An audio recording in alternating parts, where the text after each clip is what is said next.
Hello everyone, my name is Sakshi Teginkeri from SYCSE B division. Today I am going to explain process concept. Process means the program is in execution. This is the diagram of a process concept. First one, stack, heap, data, text. The stack contains temporary data. That is, temporary data is stored in a stack. Second one is a heap. Dynamic memory allocation is allocated in heap. Third one is a global variables. It is stored in a data. And in text, program means code is stored. This is a diagram of a process concept. Firstly, code is written and this code is saved with a dot class, and then it compiles and it goes into the main memory.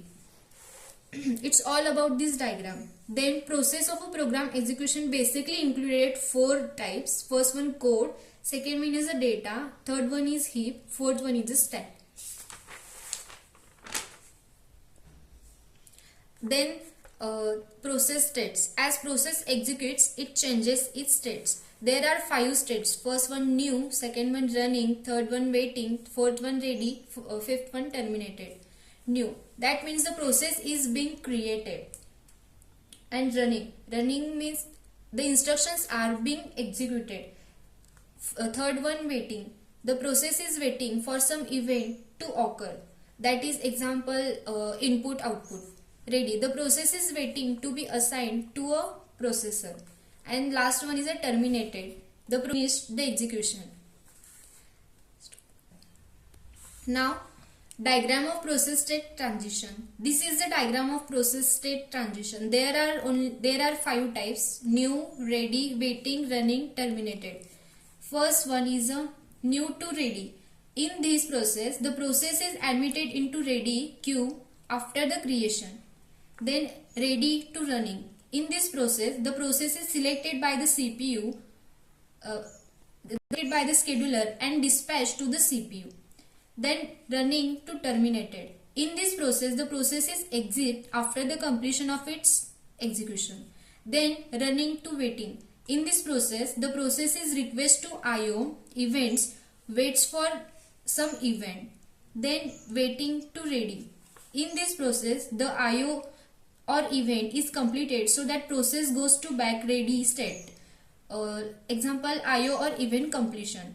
Then ready to running. An interrupt occurs, so that the process is permitted and put back into the ready queue. This is state transition.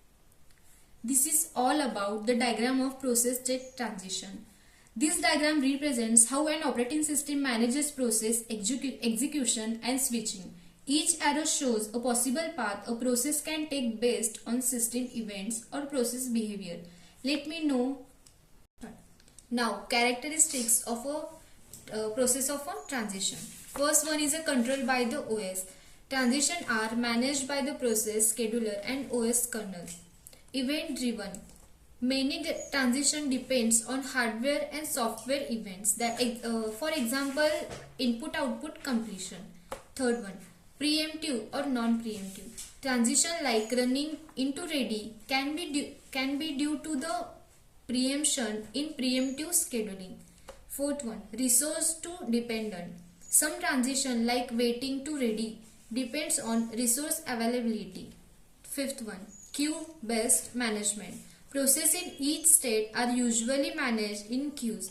For example, ready queue and input-output wait queue. Now, the conclusion of a process.